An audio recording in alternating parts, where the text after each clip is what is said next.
Hola, ¿cómo están? A todos nuestros compañeros y compañeras de Morena, de todo el país, los saludamos este jueves. Vamos a iniciar el programa, este podcast de la transformación, La Moreniza. Hoy de manteles largos, la verdad que tirando aceite. Tenemos a dos personajazos aquí en nuestra mesa. Está Pablo Gómez con nosotros.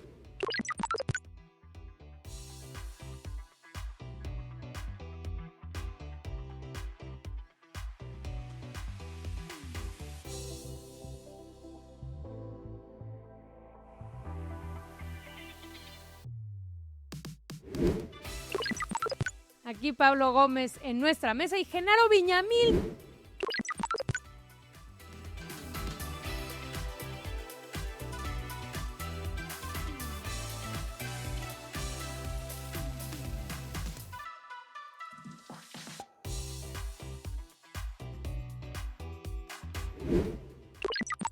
También, ni más ni menos, nuestro querido Genaro nos acompaña el día de hoy. Vamos a estar platicando de varias cosas. Ya saben ustedes que son muchas las cosas que han pasado esta semana, pero una muy importante tiene que ver con la discusión que se va a dar de una propuesta en materia electoral, una discusión que debe de darse de cuáles son esos temas que deben reformarse, que deben cambiar para fortalecer nuestro sistema electoral en México.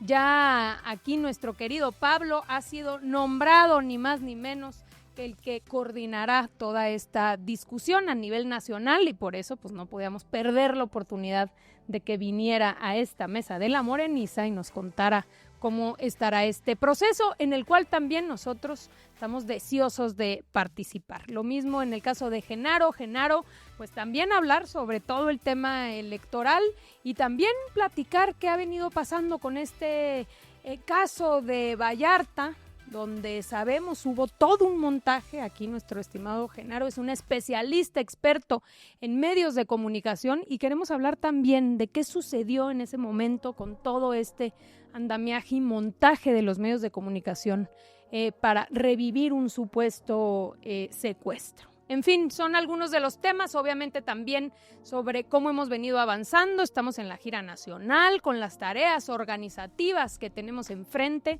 de conformar todos nuestros comités seccionales, de seguir en el proceso de afiliación. En eso vamos muy bien y firmes, así que iniciamos con el asunto electoral. Venga, Pablo, a ver, arráncate.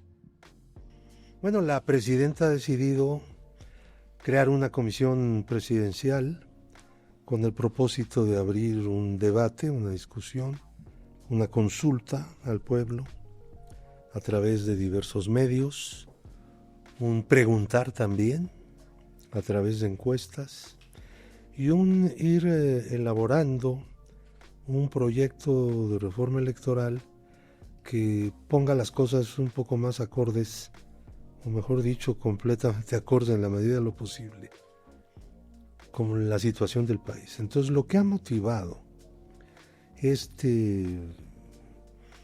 creación o la creación de la Comisión Presidencial es abrir un proceso muy abierto, sin un proyecto previo, dando simplemente o consignando simplemente que el país cambió, y cambió mucho.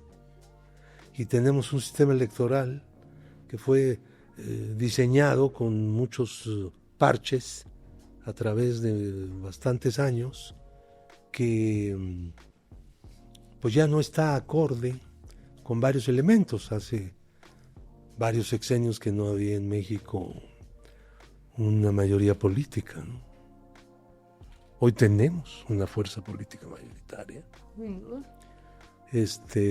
Tenemos un sistema de partidos que se movió totalmente. Sus parámetros tradicionales están completamente movidos. Tenemos una participación popular a través de instancias democráticas, no solamente la libertad de comunicación de ideas, sino también de acción, pues como nunca había habido. Hemos logrado que la prensa no sea pagada por el gobierno, como lo fue durante décadas. Hemos logrado por primera vez, ya desde las elecciones de 2021, que fueron las primeras organizadas en el nuevo escenario político nacional, por primera vez el gobierno federal no compró votos. Esto es un hito. Eso no se había visto desde tiempos ya inmemoriales, ¿no? Así es. Tenemos más cambios. Hay un cambio también, no solamente democrático, político, participativo, sino también un cambio cultural. Como se aplica desde el gobierno un programa social muy ambicioso, como se está modificando la política económica todo el tiempo, hay un proceso de continua modificación de las prioridades nacionales, de los énfasis, de la utilización del gasto público, que se reorganizó casi por completo. Entonces tenemos unas perspectivas nuevas, ¿no? Sí, ya podemos aspirar al progreso. Hemos disminuido el número de personas en la pobreza. Estamos logrando nuevas metas cada vez. Entonces, el programa de la transformación no se puede detener, porque cuando un acontecimiento histórico de este calibre se detiene, se hunde y es carcomido por su propio conservadurismo. No tenemos nada que conservar, como no sea, nuestras tradiciones populares, las cosas que se conservan son la expresión directa de la historia, pero me refiero, no tenemos nada que conservar como sistema sociopolítico. Todo lo podemos y lo hemos estado reinventando, señaladamente la elección de los jueces, que es un hito, es un hito con el que soñó Morelos. Morelos puso la elección de los jueces en la Constitución de Apatzingán y prohibió el nepotismo en la Constitución de Apatzingán. Y nosotros seguimos en los propósitos de Morelos, pero pues ya pasaron algunos años, ¿no? Desde 1812 pues ya ocurrió algo. Entonces, estando en eso, creo yo que todo mundo debería, es un consejo, no es ninguna indicación, no hay nada obligatorio aquí, ¿verdad? Todo se hace en el plano de la más absoluta libertad. Todo el mundo debería participar en el debate. Eso. En lugar de estar diciendo, hay peligros de regresión autoritaria. A ver, cálmense, ¿qué proponen? No me hablen de regresiones, háblenme de progresiones. ¿Qué es lo que queremos oír? Y no inventar cosas que no están en la mesa. No se puede considerar que un país ha tenido una regresión por el hecho que se produjo una fuerza política mayoritaria. En un país, pues son cosas que se producen. Un país lo hace, no es ni bueno ni malo, es lo que es. Y frente a eso hay que actuar. Pero un gobierno mayoritario sin fraude electoral. Pero no solamente sin producto fraude. De la democracia. Así es. No solamente sin fraude, que se logró ya desde antes, un poco antes, cuando hubo el cambio justamente, en el 2018. No solamente eso, sino con un programa de transformaciones que fue previamente expuesto al país. O sea, no estamos sorprendiendo a nadie. De acuerdo. Pero a ver, Pablo, un poco como para ir pensando en qué tipo de temas son los que podrían ponerse sobre la mesa, en el entendido de que no hay un proyecto escrito, no hay una base en la cual, ya a partir de esto vamos a discutir, sino que se trata de generar espacios donde todas y todos pueden participar y repensemos el sistema democrático para fortalecerlo. ¿Qué tipo de cosas podrían discutirse así, Genaro? Como ¿qué pensamos que son esas áreas de oportunidad donde podría haber una discusión nutrida? Yo creo que hay muchas, en lo que a mí me corresponde del tema que he analizado en materia electoral.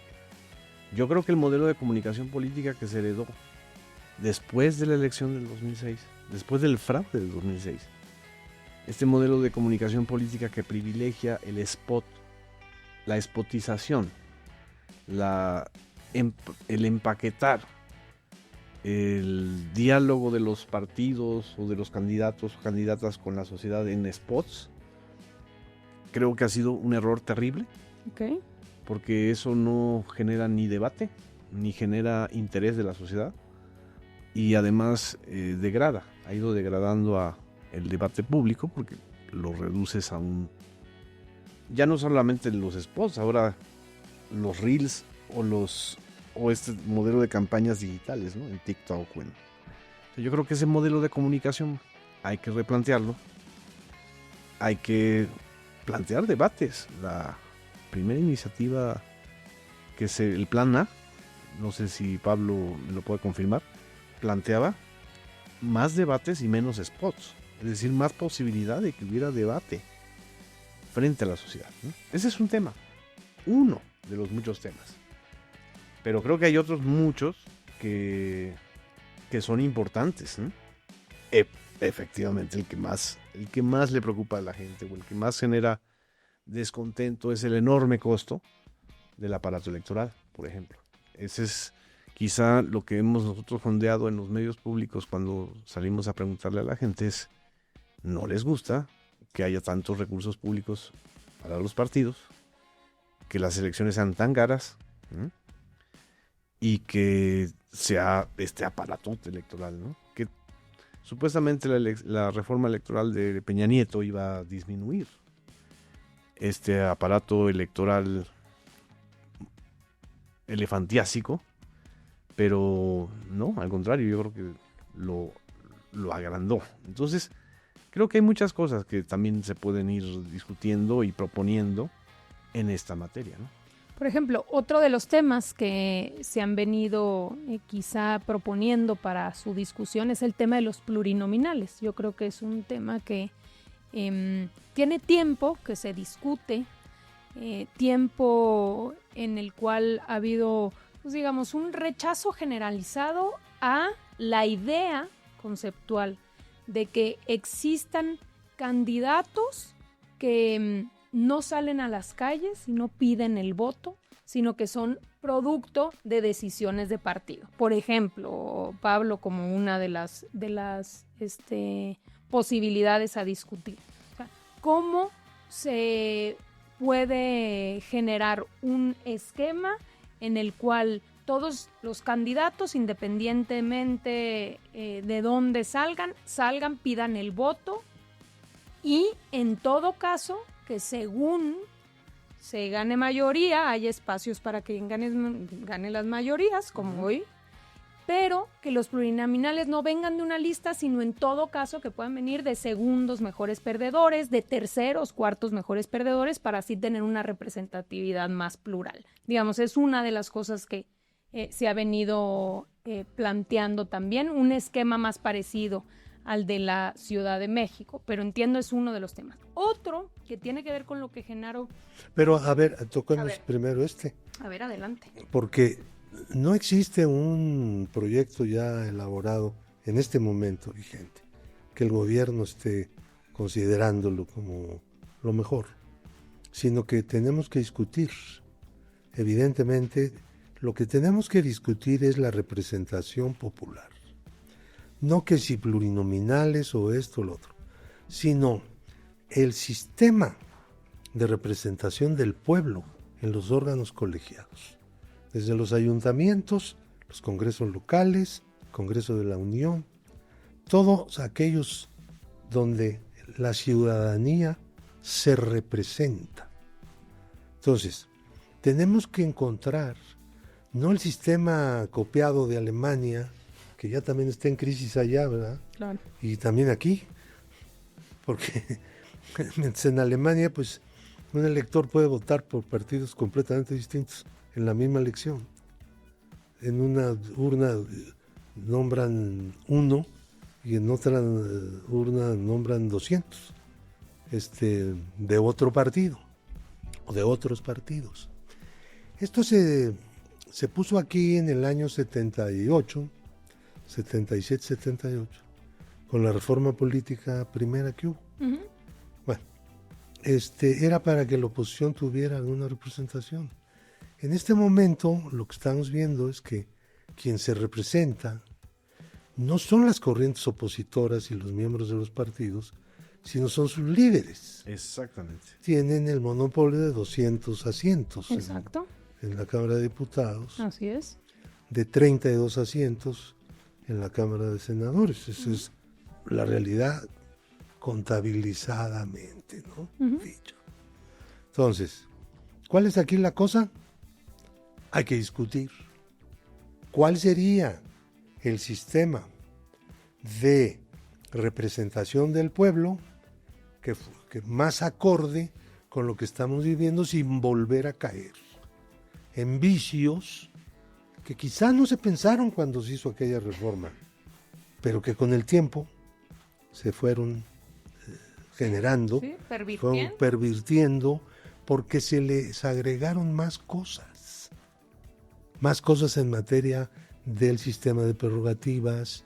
El sistema de comunicación social se hizo un sistema de incomunicación entre los partidos y el pueblo, ¿no? Con 10 segundos no puedes comunicarte, Nada. pues si no estás vendiendo jabones, ¿no? Así Pues, ¿o qué quieres embarcar a alguien con que los jabones embellecen? Bueno, pues es la técnica publicitaria comercial. Eso no se puede llevar a la comunicación política. Jóvenes, mi estimado Pablo, el TikTok es un asunto ya de segundos. También, digamos, en ese sentido. Pero el adoptar. TikTok no es, digamos, para exponer un programa de transformación o de conducción conservadora de un país, que son los dos grandes programas que en las elecciones se confrontan, ¿no?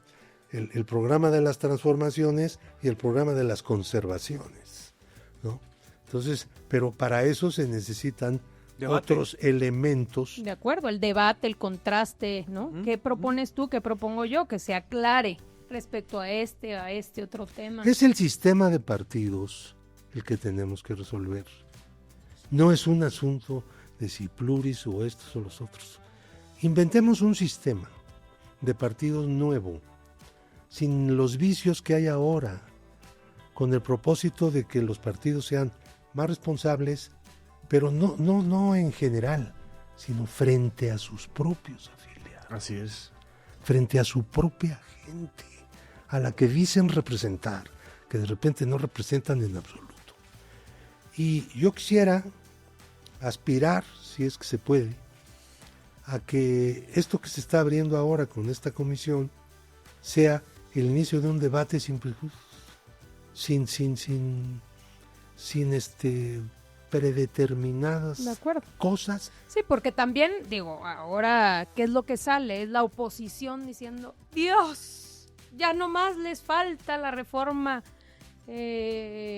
electoral para acabar con la democracia, obviamente con la misma narrativa, digamos, del autoritarismo que se han inventado, porque no hay gobierno más democrático que el de la presidenta, francamente, y el del presidente Andrés Manuel López Obrador, pero bueno, salen con este supuesto miedo.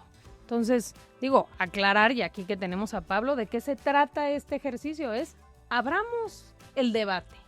Y no es cómo desaparecen ellos, pues si no necesitamos una reforma electoral, con todo respeto, lo decimos para que se vayan haciendo cada vez más chiquitos. Lo han hecho con su actuar corrupto, sistemático, que han venido, la verdad, desapareciendo del mapa. Digo, no quiero de una vez, aprovecho, pero miren nomás, o sea, no es que lo digamos nosotros, un PRI de 6%, un PRI de 6%, un PAN de 14%. Un movimiento ciudadano de 6%. Entonces no es que es una reforma para ver cómo todavía se hacen más chiquitos, no, si ellos solitos hacen esa chamba. Aquí la cosa es cómo logramos un sistema electoral que en materia de medios de comunicación se fue a fortalecer el debate, lo profundo, cuáles los contrastes entre los diferentes proyectos de país, cómo tenemos un Congreso que sea que represente mejor a la sociedad, quiénes son esos candidatos, de dónde salen. Por ejemplo, el tema del costo de las elecciones, lo decía Genaro, el propio costo de los partidos políticos. No es mucho lo que reciben los partidos políticos, podemos reducirlo y seguir manteniendo un sistema de partidos fuerte. Podemos, por ejemplo, repensar en que en lugar de tener muchos INES, porque estos llamados OPLES no son otra cosa que pequeños INES estatales. Entonces no puede haber un INE nacional que pueda llevar a cabo las elecciones nacionales y estatales. Digo, tiene que participar el INE también para ver qué capacidades se puede, no se puede. Pero es decir, ¿por qué tenerle miedo a una discusión que se centra en esto? Yo exhorto a los partidos, a todos los partidos, a los partidos que tienen registro actualmente, a los que quieren ser partidos y andan buscando la manera de juntar el requisito, que está abierto en este momento, a las organizaciones sociales, no solo políticas, sino de distintas expresiones de carácter sindical, agrario, educativo, etcétera, etcétera. A entrar al debate, a la discusión sobre un sistema de partidos acorde con nuestra experiencia y con la situación nueva que hay en el país. Yo exhorto a Morena a que haga eso también. Ya te tomamos la palabra, mi estimado Pablo, hace 2 días ya que organicen, hacer una comisión, que organicen consulta. De acuerdo, de acuerdo. Yo creo que los partidos tienen que consultar a sus bases. Totalmente. ¿No? ¿A qué opinan? No quiere decir que las bases opinan igualito que los dirigentes. De acuerdo. Normalmente no ocurre así en nuestro país. Entonces hay que abrirnos, hay que hacer una apertura, pues no solamente, digamos, a temas también mental. Todos debemos tener una actitud sin perjuicios. La democracia, o sea, los partidos políticos no son los dueños de la democracia. Exacto. Es decir, no tienen que ser los propietarios de una reforma político-electoral democrática. No es el pueblo, ¿no? Es el pueblo y son muchísimas organizaciones que pueden participar, desde sindicatos hasta organizaciones académicas, organizaciones, obviamente los medios, obviamente los profesionales de la comunicación, obviamente todos los que sientan que el sistema político tal como está le está quedando a deber a la sociedad. Uh-huh. Es decir, es romper el monopolio de la partidocracia, que desgraciadamente parece que esa es la posición de algunos que a mí me ha sorprendido, de decir que, bueno, que las reformas electorales, y aquí Pablo ha estado desde la más importante reforma electoral de los años 70 hasta la fecha, participando en esta discusión, ellos ya hicieron una máxima, que las reformas electorales siempre las propone la oposición, que así ha sido desde la época de Reyes Heroles, lo cual es absoluta mentira. Falso, claro. Y además ahora resulta, ¿no? Lo dice Palito Moreno. Sí, o sea, no. Dejen a nosotros aquí establecer la redacción. Ahora, lo que sí sería importantísimo y sería deseable es que participen.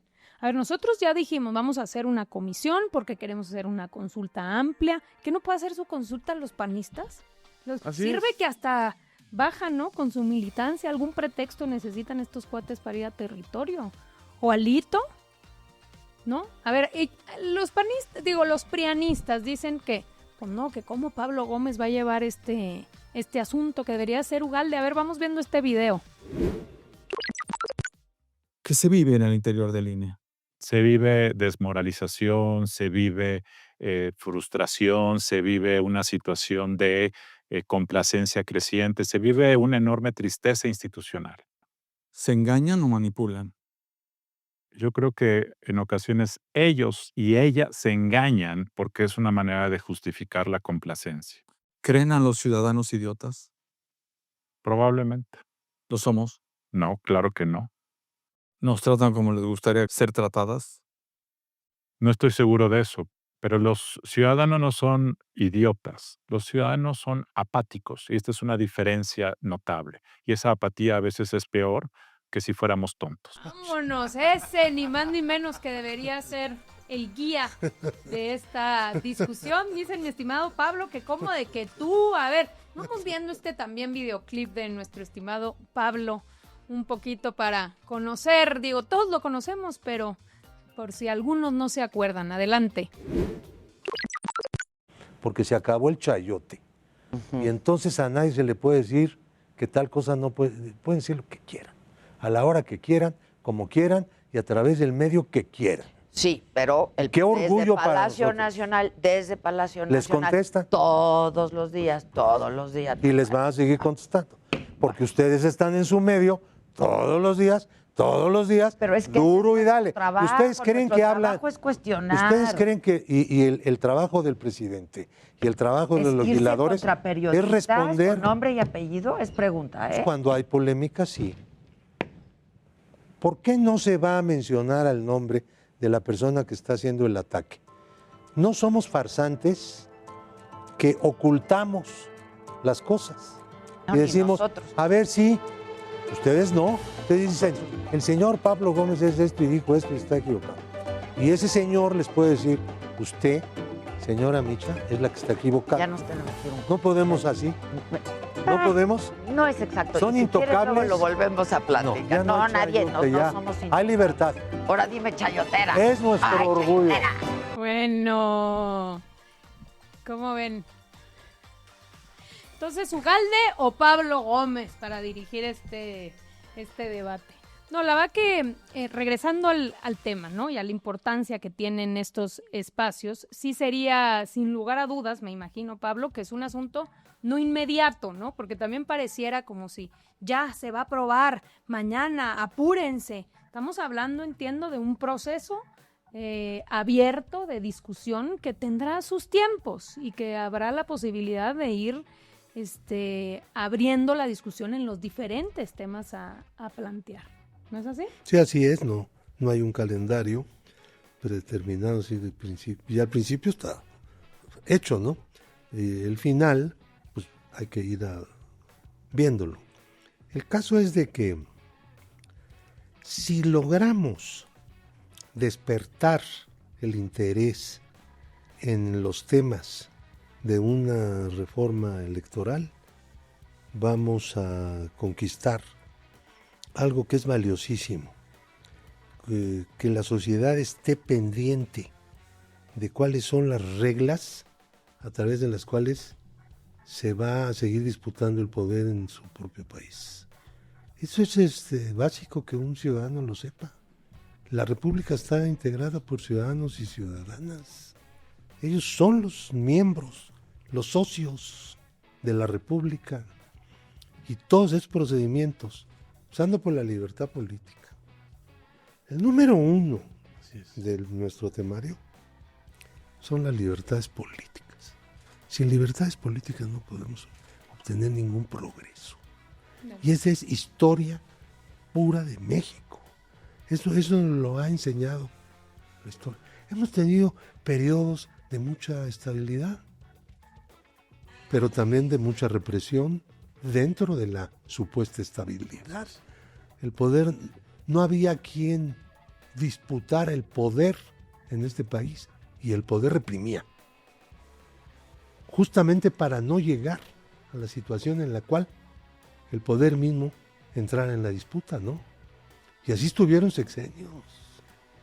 Bueno, o sea, hemos sabido el valor de las libertades políticas.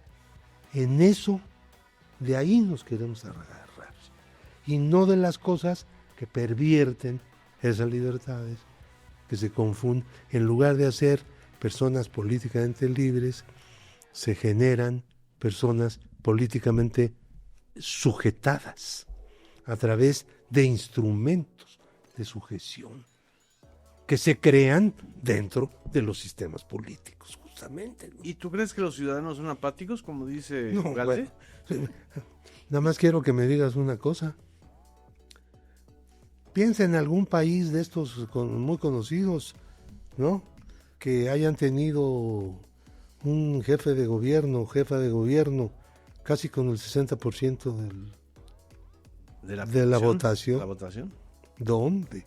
Claro. ¿A dónde lo vas a encontrar? No, y aparte digo, no es por nada, pero un pueblo tan politizado como el mexicano, difícil, ¿eh? Yo creo que, y la verdad, en los últimos tiempos se ha vivido una politización brutal que tiene que ver con, sin duda, la mañanera, con la apertura de otros medios alternativos de comunicación, pero que ha generado pues, una discusión mucho más abierta de la vida pública. O sea, esta idea de que lo público cada vez es más público es real. Por eso la mañanera es una forma de gobernar en público. Exacto. Porque es todavía mayor. No es un instrumento de comunicación nada más. Claro. Es transparentar la función gubernamental. Así O sea, es. nomás recordar, digo, antes, ¿no? Peña, Calderón, o sea, olvídate de las mañaneras. De repente una conferencia de prensa y bastante acomodada de pregúntame esto, pregúntame lo otro. O sea, pues todas las decisiones estaban en lo oscurito, nadie se debía nada. Digo, Oye, la enorme Genaro. diferencia de eso de tener todos los días a la presidenta Así es. sobre todo lo que pasa todos los días. Todo este club de los que dicen que los mexicanos son flojos, los mexicanos son apáticos, los mexicanos no sé qué. O sea, esa es la quintesencia del conservadurismo. Claro. Eso es lo que refleja Ugalde. Como Es- son flojos, que decidan ellos, ¿no? Exacto, como hay una enorme masa, es una idea muy porfiriana de la sociedad. O sea, Es peor que ser tonto, dijo. Es peor Así que es. ser O sea, entonces ahí está el problema. Los ciudadanos mexicanos jamás hemos sido apáticos. El problema es que el poder era muy autoritario y muy reacio a escuchar a los ciudadanos desde el 68, que lo vivió Pablo Gómez de manera directa. Entonces, si ellos creen que plantear una reforma electoral es solamente una reunión para tomar el café entre expertos, entre especialistas, es justamente todo lo contrario lo que tenemos que buscar. Es lo que dice Pablo, o sea, una convocatoria lo más abierta posible, ¿no? Y un replanteamiento lo más abierto posible, porque efectivamente la gente quiere participar. Y quiere participar no solamente votando, quiere participar también planteando las libertades políticas que necesita, los modelos de organización partidista y también el tipo de medios de comunicación que se necesitan en este país. De acuerdo. Pero un poco en esta lógica de Ugalde, ¿no? De decir a estos tontos y a estos apáticos, pues los represento yo, ¿no? Porque entonces yo soy la voz autorizada para, en todo caso, hablar y hacer un planteamiento en representación de todos esos. Ugalde, el que fue incapaz de defender la autonomía del INE, del IFE en ese entonces, en el 2006, cuando sale a decir que no hay nada para nadie. Y cuando todo el mundo sabíamos que él ya había sido presionado por Vicente Fox. Y lo cuenta después de que dejó el INE el señor. Es decir, hizo el cómputo. El cómputo lo hace el tribunal según la Constitución. Él hizo el cómputo así es. presidencial. Eso no lo hacen ahí. Entonces, lo hizo. Y además, lo que dejó de hacer. Que ese es el tema. El recuento era lo que se... El recuento, el el voto voto por por voto. voto. O sea, era casilla por lo que se imponía para esclarecer Claro. completamente. O sea, no fueron capaces de asumir un compromiso con la democracia para decir, se abren todas las urnas Así es. para contar todos los votos. Punto. No había otra solicitud en 2006 que esa. Y creen que se la gente sepa. no tiene memoria. No, Y lo por quieren Dios. presentar como si fuera el especialista. Dices, no. No, sí tiene memoria la gente. Él sueña. ¿Quién sabe en qué país viven algunos? Pues yo a veces me lo pregunto. Parece que no hacen experiencia de su conocimiento de los últimos años que han vivido en la lucha política o en la escena política. Pero suprimen, no es que olviden. Es un procedimiento de supresión. Exactamente. Pueden consultar con algún psicólogo, se les puede explicar perfectamente cómo opera eso.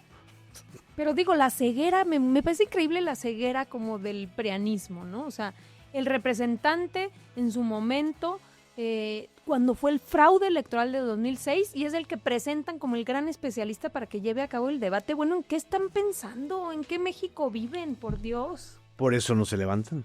Electoralmente no se levantan, por eso la gente no vota por ellos. O sea, no es un tema de un fraude, es un tema de que han perdido completamente la brújula. Y no hablo de los militantes panistas y priistas, que son muy respetables. Hablo de esos dirigentes, de esa dirigencia. Pero incluso, Genaro, el poco compromiso con el debate, con la apertura de temas, con discutir, ¿no? O sea, como que todo es reducido a autoritarismo, dictadura. O sea, eso no pega. O sea, cuando tú estás teniendo una población activa participando, ¿no? Mira, no vamos a escuchar a Naya, vamos viendo qué plantea con esto de la reforma. Queremos volver a sonar las alarmas sobre la reforma electoral que anunció la presidenta de la República. Para nosotros esa reforma electoral es una absoluta perversidad por partida doble. Primero, porque es un distractor.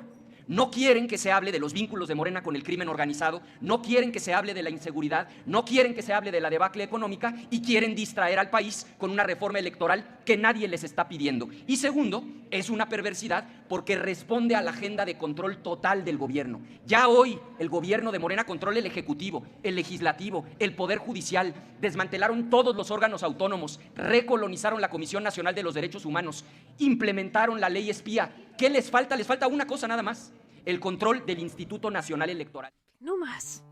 O sea, digo, a lo que voy es que están tan perdidos estos cuates que en lugar de decir, a ver, vamos siendo parte de este debate, vamos haciendo planteamientos, cómo reforzamos la democracia en México. No. O sea, hay una incapacidad real, programática, de poner sus planteamientos en la mesa. Yo insistiría en convocar a los partidos, si acaso así lo consideran conveniente, dentro de su libertad, pues ojalá tomar las decisiones que sean, de formular proyectos concretos tendientes a perfeccionar, si lo quieren decir así, sin decir reformar, diciendo algo más tenue, como perfeccionar el sistema electoral mexicano. Todo mundo tendría que admitir, al menos, que hay cosas que no andan bien. Claro. ¿No? Claro. Vamos a decir, spots de 10 segundos, ¿a poco son el non plus ultra de la comunicación política, o es una cosa que atenta contra la comunicación? Por poner el caso que tú decías, pero cualquier otro tema que se ponga sobre la mesa que tiene que ver con el sistema electoral, pues se puede hacer algún planteamiento de mejora, sobre todo de aquellos que son o dicen ser los conocedores de los sistemas político-electorales en el mundo. Pues sí, bienvenido al debate de la reforma electoral. Ojalá la oposición, ojalá en este momento aproveche esta Pues a mí me da mucho gusto que diga eso la presidenta de Morena. Claro, no, que le entre la gente en Morena. Claro, no, hombre, ya de una vez, aquí el compromiso en el caso de Morena es que no solamente vamos a hacer una comisión en términos de retomar y discutir, sino también una consulta. Ahora que estamos con todo el asunto de los comités, vamos a tener la oportunidad de poder recoger de los morenistas de base qué opinan, dónde consideran que están las áreas de oportunidad, el fortalecimiento de la democracia, cómo quieren participar más el pueblo de México en las decisiones que se toman. En el caso de los ayuntamientos, los problemas no solamente son de la representación del pueblo en los órganos del poder municipal, sino de las funciones de los cabildos. De acuerdo. De la manera en cómo los regidores hacen un modus vivendi con el presidente municipal para hacérsela una a una y adquirir ciertas prebendas y ciertos beneficios, haciendo una especie como de algo amafiado, ¿no? En lugar de algo representativo. O sea, el cabildo es la institución democrática primigenia cuando el mundo salía del feudalismo, para ingresar a la libertad, ¿no? Vamos a decir, Exacto. o a la posibilidad de la libertad entonces. Y nosotros no hemos terminado de diseñar nuestro cabildo abierto, nuestro grado de intercomunicación entre los representantes populares y los electores de manera permanente en el manejo del gobierno municipal. De acuerdo. Pues muy bien, ahí dejamos este tema, pero cuentas con nosotros, nuestro estimado Pablo, para poder participar en esta discusión amplia y para poder aprovechar para que todos los que nos escuchan y los que no nos están escuchando, pero para poder abrir esta discusión. A ver, vamos pasando, si les parece bien, a otro tema, pero antes de pasar al asunto de el caso Vallarta y de todo este montaje que se dio en su momento, nada más dos cosas que no podemos dejar pasar. Uno, la comunicación de la presidenta. Oigan, la comunicación de la presidenta con el presidente Donald Trump, nuevamente con esta frente en alto, con esta capacidad de diálogo, con esta capacidad también de convencimiento, de apostar por la colaboración y nunca por la subordinación. La presidenta habla con el presidente Trump y se suspende finalmente la imposición por ahora de aranceles, 90 días más para seguir en las mesas de negociación. ¿Cómo ven este asunto? Creo que el día más importante de este año en términos económicos fue justamente cuando se hizo la 9ª llamada telefónica entre Claudia Sheinbaum y Donald Trump y se frenó uno de este estilo que tiene Donald Trump de punitivista, de utilizar el mecanismo de aranceles, que es un mecanismo absolutamente comercial, como un mecanismo de punitivo, imperialista. Creo que lo que dijo el Premio Nobel de Economía Joseph Stiglitz, hablando de la manera en que Claudia Sheinbaum ha podido lograr este tipo de negociaciones, la cabeza fría y hasta el sentido del humor y hasta la humildad, sí, son ingredientes muy importantes. Creo que eso, política es tiempo, también decía López Obrador, y creo que los 90 días que se acordaron son absolutamente valiosos y absolutamente necesarios, sobre todo para la economía mexicana. Pablo. Yo creo que de lo que estamos hablando es de un acuerdo amplio, sí, que tiene la parte de seguridad, que ha estado negociándose bien hasta este momento, un acuerdo comercial al que le faltan algunas cosas que hay que ajustar, ¿no? Tenemos también la víspera del inicio de la revisión o del ajuste en el tratado comercial firmado entre México, Estados Unidos y Canadá. Claro.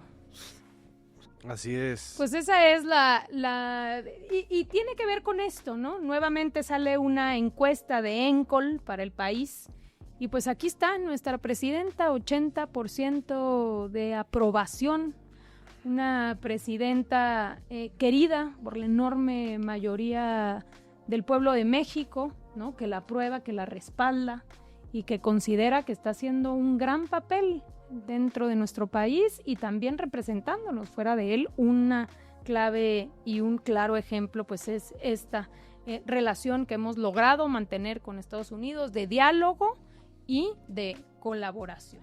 Pues ahí lo dejamos. Vámonos a Mienten Como Respiran, iniciando con este clip. Vamos a verlo. Israel Vallarta, acusado de ser integrante del grupo de secuestradores llamados Los Zodíaco, fue absuelto por un juez esta tarde. Hombre acusado de secuestro y portación de armas de fuego estuvo casi 20 años preso sin una sentencia condenatoria. No nos confundamos, Israel Vallarta no está libre por un tema de justicia, está libre por la política y por la coyuntura que se vive actualmente. Es muy conveniente dejar en libertad a Israel Vallarta. Es muy conveniente dejar en libertad a Israel Vallarta. No se nos puede olvidar ¿Cómo fue la detención? La parte final del sexenio de Vicente Fox, Genaro García Luna era el titular de la agencia de investigación. Vallarta fue detenido en 2005 junto con Florence Cassé. Nos tocó transmitir la información de su captura. Luego supimos se trató de un montaje. Y entonces, cuando estaban grabando, Carlos dice, oye, eso está chingón. ¿Será que se pueden regresar? ¿De quién fue el montaje?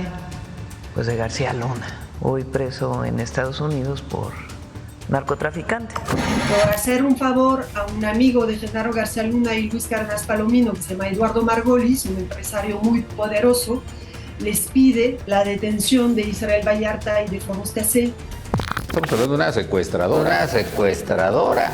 Una mujer que formaba parte de una peligrosísima banda de delincuentes que se dedicaban a secuestrar a mexicanos. Le dijo un policía. Uno de los que me estaban torturando. O sea, tú te metiste con un influyente y te está yendo muy mal por esta razón. Sí. Genaro García Luna, él era secretario de Seguridad Pública durante el gobierno de Felipe Calderón. Se le atribuye la orquestación y autorización de este montaje mediático con el objetivo de mostrar resultados en la lucha contra el secuestro y el crimen organizado. A las 4:50 de la madrugada de hoy fue detenido Luis Cárdenas Palomino, exdirector de Seguridad Regional de la Policía Federal. Un mes antes de su retiro, Cárdenas Palomino, la mano derecha del entonces secretario de Seguridad, Genaro García Luna, hoy preso en Estados Unidos, fue acusado por este sujeto. Diversos testimonios y una investigación judicial acreditaron el uso de descargas eléctricas, golpes, asfixia y amenazas para arrancar confesiones. ¿Hay un menor de edad? Sí. ¿Dónde lo secuestraron? ¿Te duele algo? Sí. ¿Te lastimaste ahorita en la... Usted me pegó. Perdón. 20 años después, uno se tiene que preguntar, sea culpable o no el señor Vallarta. ¿Qué país tenemos? Este quizás sea el último caso relevante del viejo orden judicial. Lo que vale la pena es ver cómo se manejaba la justicia en aquellas épocas. En la época de Felipe Calderón y del renombrado, ultrarrenombrado secretario de Seguridad Pública de Felipe Calderón, hoy preso en Estados Unidos por sus vínculos con el narcotráfico, García Luna. A ver, mi estimado Genaro, te escuchamos sobre este caso. Bueno, la liberación de Israel Vallarta es quizá un hecho que merece no solamente Israel Vallarta, sino más de 80,000 personas en México que están presas sin sentencia. Es decir, 20 años, ¿no? Y en el caso de Israel Vallarta fueron 20 años, producto de un enjuague. O sea, yo creo que hay que también tener en cuenta la coyuntura en la que ocurrió este telemontaje, que no es ni el único, ni ha sido el último de los que han hecho los cuerpos policíacos en colusión con las televisoras. El caso de Israel Vallarta ocurre en diciembre del 2005, 9 de diciembre del 2005, una semana antes. Se había denunciado que agentes de la AFI, de la Agencia Federal de Investigaciones, a cargo de Genaro García Luna y de Luis Cárdenas Palomino, habían entregado al cártel de Sinaloa a unos detenidos del cártel del Golfo. Es decir, ya era un escándalo en ese momento. En ese momento, la colusión de García Luna con el cártel de Sinaloa. Y empezaba el periodo de la elección del 2006. Y también, y Pablo lo vivió, empezaban las presiones de las televisoras para obtener sus beneficios. En diciembre de 2005, en la Cámara de Diputados se aprueba lo que después se conoció como la Ley Televisa. Entonces, había toda una serie de elementos en donde Genaro García Luna y las televisoras, y en especial Televisa, tenían un particular interés de estar coludidos. ¿Qué les sucede? Creo que se pasaron de la raya, o sea, porque ya lo habían hecho con el caso de Romano, con el caso de otros secuestrados, que en realidad la industria del secuestro la encabezaban ellos. Ese es el tema. O sea, en realidad no era Israel Vallarta y sus hermanos los secuestradores, eran las redes de los secuestradores o de secuestro que encabezaban García Luna y su socio Luis Cárdenas Palomino. Eso está en varios libros. Está el libro de Stills, está el libro de Jorge Volpi, y creo que esto lo que hace a final de cuentas es demostrar que aunque tarde y aunque muy conflictivo el tema, finalmente se le hace justicia a Israel Vallarta. ¿Por qué se le hace justicia? Después de que la ciudadana francesa Florence Cassés salió liberada en 2013. Aquí el elemento distinto al de otros casos fue pues el uso y el abuso de utilizar y de detener y de acusar a una ciudadana francesa. El Estado francés interviene y se arma una crisis diplomática. Uh-huh. Y se escala el tema a tal grado ya en la presidencia de Felipe Calderón que prácticamente se lleva a la ruptura de las relaciones con Francia y México. Pero este episodio es un episodio de los que nos debe siempre recordar que nunca, ni el poder político ni el poder mediático deben estar coludidos, y mucho menos el poder policíaco, ¿sí?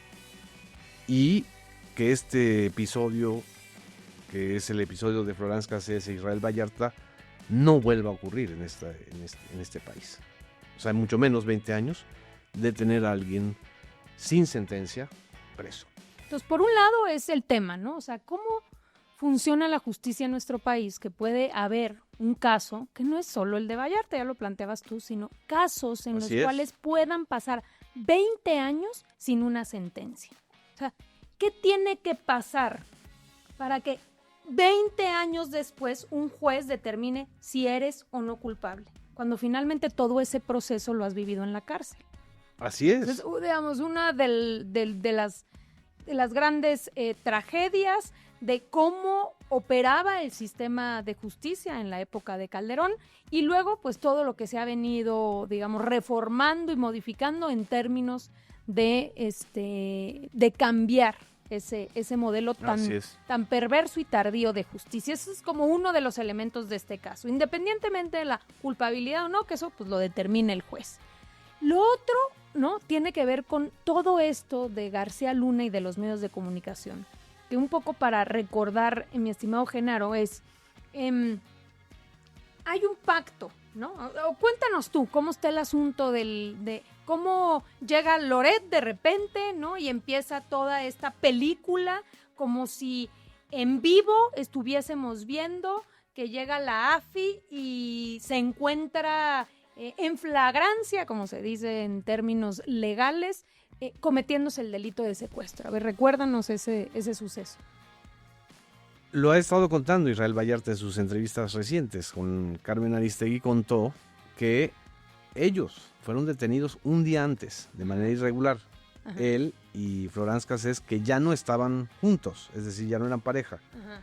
Los detienen por separado, digamos. Los detienen por separado, los llevan a este lugar, rancho, ¿no?, al rancho de las Chinitas, que era el rancho de Israel Vallarta, y él dice que desde aproximadamente las 12 de la noche que llegan del 8 de diciembre, ya ve instalada una antena de transmisión satelital con el logo de Televisa. Es decir, ya estaban preparando la transmisión para hacerle creer a la audiencia que de manera espectacular y en vivo Televisa tenía una exclusiva, ¿sí? Y tenía la exclusiva del momento de la entrada, que ya días después dijo también Genaro García Luna que era una recreación de lo que había sucedido horas antes porque los propios medios lo pidieron. O sea, este es un caso lleno de patrañas. Y la principal patraña es la patraña que encabeza Carlos Loret de Mola, diciendo que él periodísticamente estaba transmitiendo en vivo algo. No es cierto, él sabía perfectamente, lo sabía perfectamente desde 8 horas antes, porque ahí están los testimonios de quienes trabajaron con él en el estudio de Televisa de Primero Noticias, que se iba a fingir, que se iba a actuar, que se iba a montar una detención. Y todavía peor, él supo perfectamente que en ese momento se estaba torturando a Israel Vallarta y lo transmitió en pantalla. Ahí está la escena. Que le están golpeando. Está golpeando Luis Cárdenas Palomino. Incluso yo recomendaría ver también la transmisión de TV Azteca, porque la transmisión de TV Azteca todavía es mucho más grotesca. Es decir, el tinglado del telemontaje se nota perfectamente. Uno de los grandes derechos de las audiencias es poder protestar contra la mentira, o sea, contra la invención, contra que te vendan como información algo que es absolutamente una producción televisiva. Claro, que tiene que ver con la otra reforma, ¿no? En materia de telecomunicaciones, derechos de las audiencias, de por el amor de Dios, no me puedes a mí que presentar aquí un montaje y una mentira, como si fuera un hecho real. Un hecho real. Y claro, de este tema ya no se va a recuperar, espero, Carlos Loret. Así es. Pues creo que estos temas son temas a reflexionar. ¿Cuál era esa relación entre los medios, entre el propio gobierno y cuál era esa lógica con respecto a las audiencias? Tiene que ver, pues no solamente por la liberación de Vallarta, sino por el replanteamiento que se está haciendo del sistema jurídico y también por este replanteamiento que se hace en el tema de los medios de comunicación con esta reciente reforma que ya no te pudimos en aquel momento tener acá, pero que pues se aprobó recientemente, mi estimado Genaro. Así es, yo creo que la reforma de la ley de radiodifusión y telecomunicaciones en estos momentos es un insumo muy importante. Es un insumo muy importante porque es como en la reforma política, le estás dando el poder a quien está del otro lado de la pantalla, a las audiencias, ¿no? Totalmente. Las audiencias son el mensaje. Hay que cambiar esa lógica de McLuhan de que los medios son el mensaje. No, son las audiencias ahora. Y si haces fraude a la audiencia, y si la engañas, y si le mientes, y si además la tratas como si fueran tontos, pues evidentemente tienes esta crisis de credibilidad que tienen las televisoras. Totalmente, pues muy bien, estos fueron los temas de esta semana. Decirles a todos nuestros compañeros de Morena, ya se publicó el calendario de las asambleas que se van a venir realizando a partir del domingo 17 de agosto. Vamos a tener asambleas todos los domingos a las 11 de la mañana para conformar nuestros 71,500 comités. Vamos a lograr la hazaña finalmente, ya con un partido mucho más maduro, con, por cierto, les aviso, 8 millones de afiliados tenemos ya. Llegamos a esa meta. Vamos a estar conformando todos los comités seccionales para que participen. Métanse a la página de Morena, chequen ahí cuál es la fecha de su sección, le pone usted el estado, le pone la sección, aquí les dejamos un videíto para que puedan conocer qué domingo les toca. Va a haber asambleas del domingo 17 de agosto hasta el domingo 25 de enero. Vamos a estar agosto, septiembre, octubre, noviembre, diciembre y enero metidos en este trabajo organizativo, abriéndole las puertas de Morena a la organización de base, realmente lograr esta posibilidad. Y luego en estas asambleas seccionales se van a elegir a los presidentes o presidentas y a los secretarios y secretarias de nuestros comités. Y nuestros presidentes van a conformar el Consejo Municipalista, que va a ser un espacio de decisión, de toma de decisiones de nuestro partido, fundamental. Vamos a estar hablando de eso. El próximo programa lo vamos a dedicar a Morena y a todo este plan organizativo. Por lo pronto, el día de hoy, agradecerles muchísimo a Pablo y a Genaro que nos hayan acompañado. Muy buena charla, deja muchos temas a reflexionar y a seguir platicando. Muchísimas gracias, estimados. Pues muchas gracias por la invitación.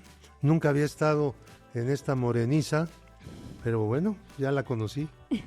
Y valió mucho la pena. Muchas gracias, Luisa. Muchísimas gracias. Un fuerte abrazo a todas y a todos.